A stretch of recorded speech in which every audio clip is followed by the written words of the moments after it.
Hello guys, welcome to PC Drills where I find help on how to handle your PC related issues. So today, let's take a look at our new course we are starting. So this one will just be to get you familiar with the command line. On a Linux machine, the command line is being called a terminal. So you can simply search for terminal, or if you're on a system like Ubuntu, you can press Ctrl Alt and you press T. Ctrl Alt T, that opens up the terminal for you. But here, as I'm already on my Ubuntu machine, because I'm actually working on this SSH application through the Ubuntu machine, so the Ubuntu machine is the one running the SSH server.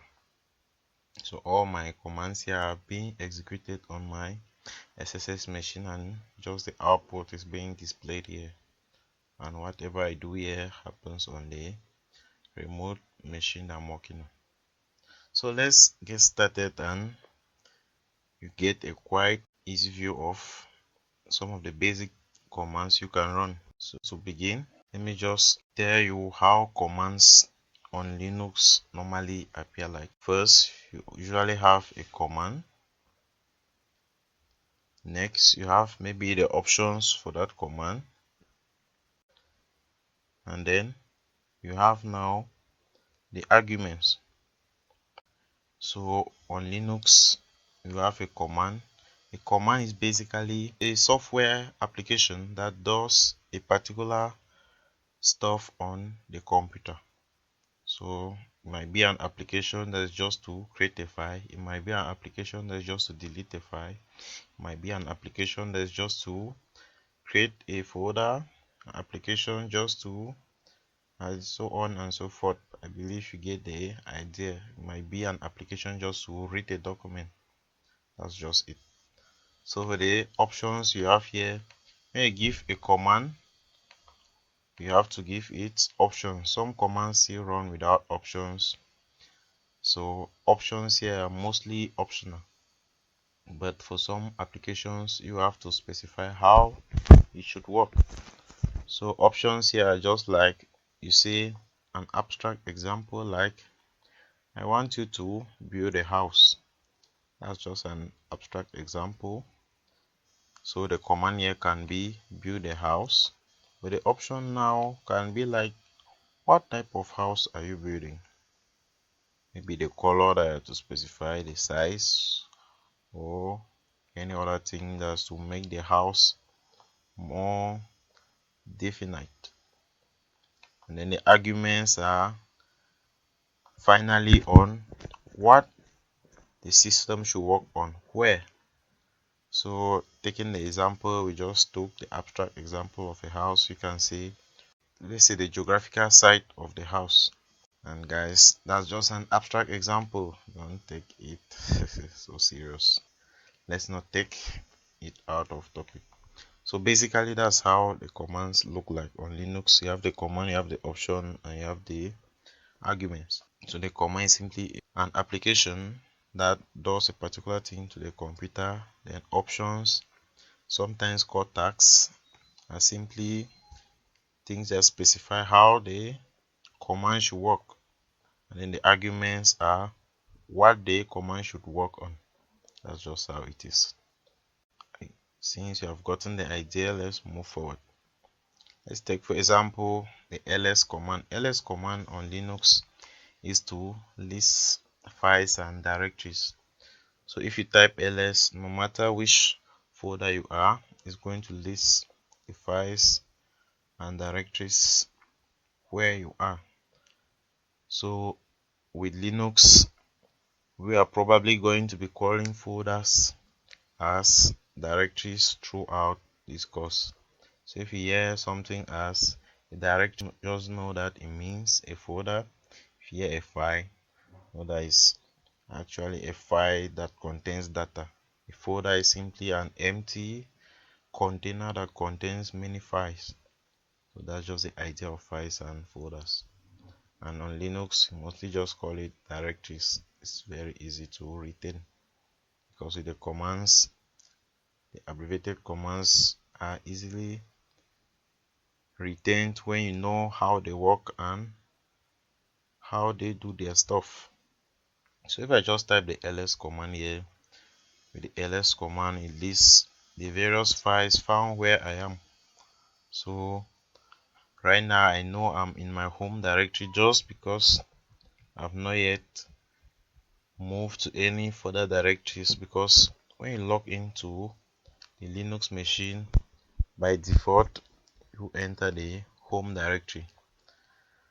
So let me just give you the command that can tell you the directory you are in, and let's come back to this ls command and we know how it works. So with this pwd and with commands, it's always good to know the full name.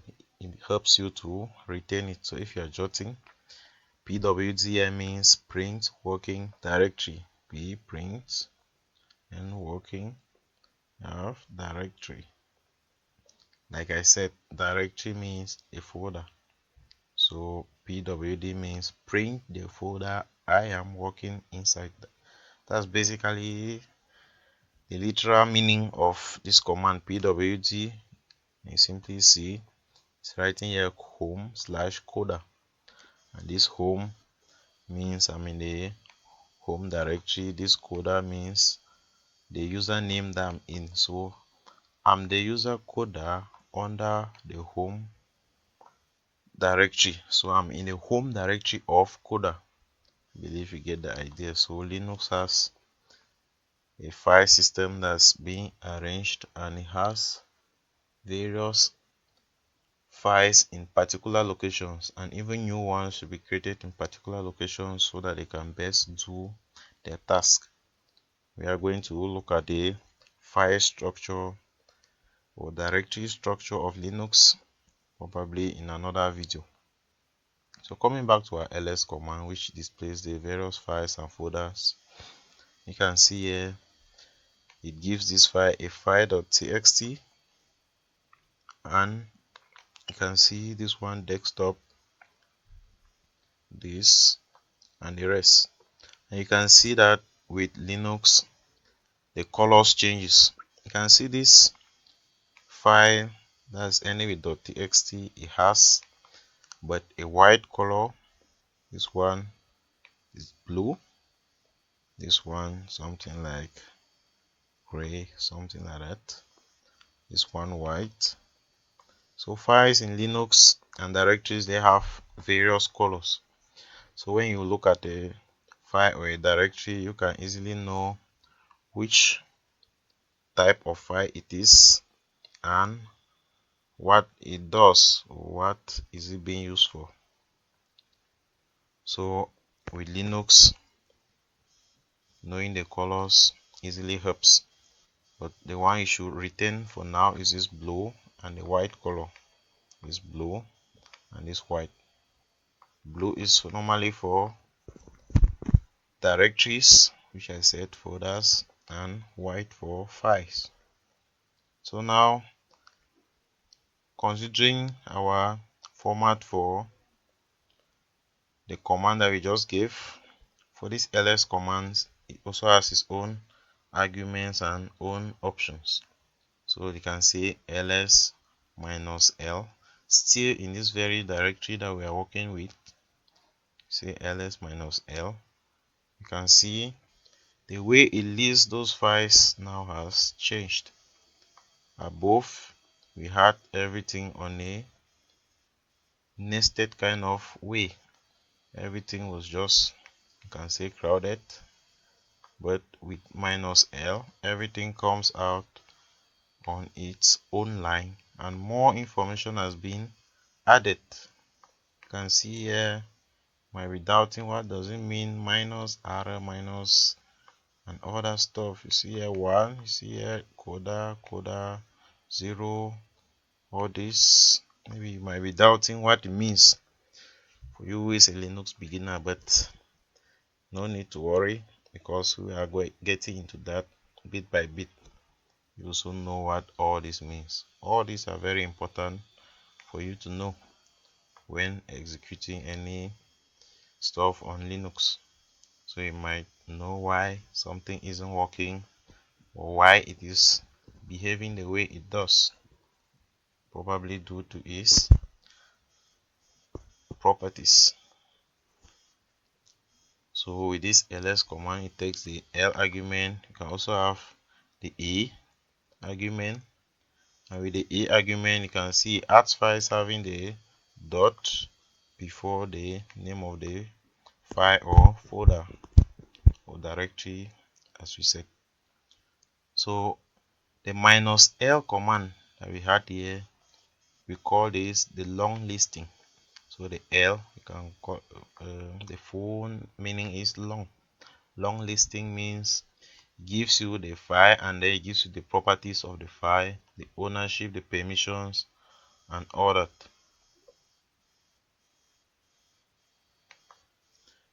That is what is meant by L, long listing. Then talking about the -a, which we just did here, -a command, -a option, sorry.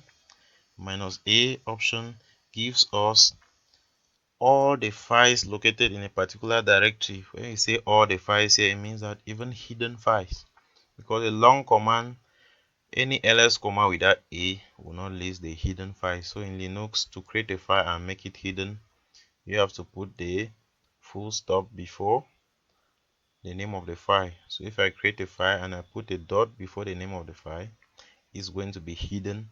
So if you open it up, open up the folder containing it, you won't see the file. That's what is meant by a hidden file. And -a helps to display those files. So that's just it. So -a hides the file. It doesn't make you not to be able to edit it. It simply hides it from the view. That's what the -a does. We also have ls, and we have -h. With the -h command, -h here means human readable form, and then human readable form here it simply means how to view the particular files in a human readable form, which is the specifically talking about the size of the file. So as you can see here, it's 4096, as you can see from this, it means 4096 bytes. So human readable form here would simply round up these bytes into their nearest megabytes or gigabytes or kilobytes, depending on the size of the file. So running -l command, -h command, the file would be displayed and the size of the file will be rounded up. So if a file is maybe 1200 bytes, it can be rounded to 1 kilobyte. I believe you get the idea. So if I just type ls -h, and with the -h command, it will work. But since it's not with a long listing, you won't be able to see all this other portion of the display. So this portion where the -a actually affects, you won't be able to see it. I believe you are understanding what we mean now by arguments. And with commands, you can add various options like ls. You have talked about -a. We have talked about -l. We have talked about -h. So if I write this, all these ones are options. With Linux, they accept you to give in many options as you wish, so far as they are valid options for the particular command you are using. And writing it like this gives the same way as you writing just a single minus sign and then you list all this. So if I type this and I put enter, you can see what it lists for me. If I type the same stuff, same ls, and I put -a, l, and h on the same line as one word, it will still give me the same command. So let me just show you how to move to a particular directory so that we can see it clearer, because right now there's just so much stuff on the screen, so you won't be able to see every little stuff that passes. So you can just go to cd, which is one of the commands. We'll explain it better later. Desktop, sorry, typing error. Desktop. So the ls command we just did. Here we have your file, so you'll be able to see all what I'm explaining. So the ls command that we just did, alh, which were the options. You can see here it has listed the files having the dot before the name of the file, which are hidden documents, and it has listed it in a long listing format and with a human readable form. As you can see, this here you see 1.7 megabyte, here 500 kilobyte, and the rest. You can see this column here, let's say 1 2 3 4 5, the fifth column of this display here is where the -h part of the command affects, and then the first 8 parts of this display are being brought in by the L command, this long listing. So all this time you can see here the various sizes, everything is being brought in by the L command. The name of the file that are being displayed at the last column simply because the ls command. So you get the idea of using the ls. And then let's just move into changing directories, because with Linux the most frequent commands are changing directories and viewing the contents of directories. So this ls, you simply view the contents of the various directories, and you can also change into various directories to view the contents of other directories. And here we just did part of the ls command, which was the ls, and we have given the various options. Now let's give a particular file where the ls command should work. So what I'm talking about now is the arguments. So let's give an argument for this ls command. So ls command with an argument means you should list the files using these particular options that I have given, and then in a particular file. So now if I want to do it, I should specify a particular file, and inside here this particular directory where I am, I have this Android backup, of course this books, mock revision, remote work, videos. All this in blue, like I said, were directories. So let's say I want to list all the videos that have been found here. I'll simply type the same command ls, and I put the name of the directories, which is video. And remember, with Linux guys, everything is case sensitive. So if you type your command, you have to type the name of a file. If there's a capital letter in it, you are supposed to respect it. So videos starting with capital V is different from videos starting with small v, different from videos ending with big S, just like that. That's just it.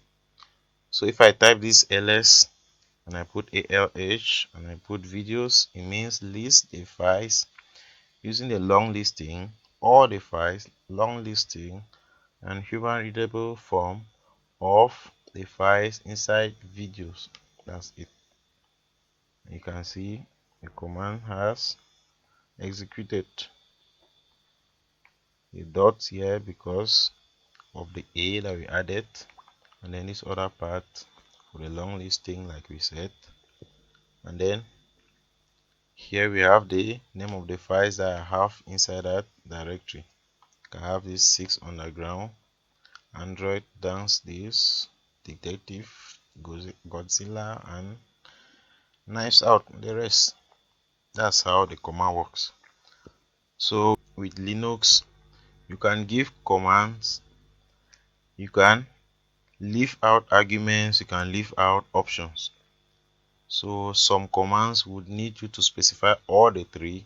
Some you can neglect any one you wish. But for this ls command, we have given it using the arguments, given the options. So now you can still use ls command without any arguments, just ls like that. It will still work, but it will display now just the name of the files and the directories. For any other special stuff, you must add the arguments to it. So now changing directories in Linux is very easy also. You simply have to use the cd command, and cd command here means you have to change directory. That's the full name. C for change, D for directory. Like I told you, it's good you call a folder directory so that you can easily understand what the command does. Since directory here starts with D, it's just easy to retain. And guys, with the cd command, you must put its arguments. If you use cd and you don't put these various arguments and maybe options, you are going to move to the home directory. So with cd, if you neglect all the arguments and options, you are going to move directly to the home directory. So if you just put cd, right now we are in the desktop, you can see as it's being displayed here, this tilde character means home, and then this slash desktop means desktop directory. So we are in the home slash desktop. If I just put the cd command, you can see here we are just now with a tilde, no more desktop, meaning we are just in the home directory. So we have moved from the desktop to the home directory using the cd command because we did not put any arguments nor options. So that's it. So you can change directories, meaning entering into folders, coming out of folders. So let's take a look at what we have inside this particular directory where we are. Just put our ls, like as we have seen before. You can see we have a desktop, we have downloads, documents, Android, etc. So let's move to our desktop folder.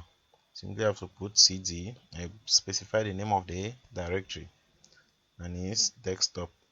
Remember I told you you have to respect the capitalization. If there's a capital letter somewhere, remember to use it. If it's small, remember to use it. That's it. And when you're done typing, you hit enter, you can see the next line displays now a new directory, not more where we were before. So that's just it for the changing directory command. You simply have to give the directory you want to move to depending on where you are. Just like maybe you are in a particular room, inside a particular apartment, inside a particular building, inside a particular town, just like that. That's just an example for you to understand how these directories work. So you can leave from maybe the room to the sitting room inside that particular apartment where you are, or you can leave from the room, you go to the sitting room, just go and go out to another part of the city. That's just an example, guys. So what I'm trying to say here is you cannot leave from the room and you are outside of the building without you passing through the door. That's basically what I'm trying to say here. You have to use a particular pattern. So if you don't follow a particular path, you will end up with errors here. So for example, let's say inside this cd, inside this desktop, Let's look at the files we have here. You have the files called books, and we also have mock revision. Okay, so we have this one cd books. Let's see what we have inside books. Ls books. I don't have access. Sorry, it's because I typed the books without respecting the capital letters. The books has capital O. So you can see I have these various books. So now let's just move back out to our home directory, which is the one with the tilde. You can see put the tilde yourself, or just put the cd and allow it like that. It moves you to the home directory. So you put here cd. Since we are in the since there's desktop folder inside here, as you can see ls, we have the desktop inside this particular directory. Ls, without specifying the directory you're working in, you will work with the current directory where you are. And inside the desktop we have the books directory. So I can put ls and I put desktop slash, then I put books directory. The books directory is inside the desktop directory that we just saw a moment ago. You can see ls books desktop, and it has listed the files inside the books desktop directory. So inside the desktop we had books, so it has gone straight to that books directory. So the example I took for you leaving the house and the rest was because I cannot stand inside the home directory. As you can see from the pwd, I'm in the home. Cannot stand inside the home directory and look at what is in the books directory without passing through the desktop. That's basically the idea. And if I want to move to the books directory, instead of me putting but ls, simply have to put cd and specify the path. That's all, and I'm in the books directory. So basically it's very easy to understand. And remember, directories are having the blue color, files are having the white color. So guys, let's not keep this video too long. Let's take a break and we continue with other commands on our next video. If you didn't get any idea, or maybe there's something I really have to emphasize on, maybe something you have noticed and you wish to suggest, please guys, just leave it at the comments and it will help me throughout the course so that I can explain it clearly on how you should do the stuff. You know, we are there because you guys are there, so I'm just here hoping it gives you the best that you wish to have. So if you had any problems or any issues with the commands I just did, please don't forget to keep them at the comment section. And today we did a thorough explanation of how commands work. So next time, I believe when I just say arguments, someone should already know what I mean by arguments. When I just say the options, you should know what I just mean by the options. That's just what this tutorial for today helped us to accomplish. Please, like I said, give some suggestions on what you think about how the course is unfolding. Thank you for watching and see you next time, guys. Bye for now. Please leave your comments down below. Thanks.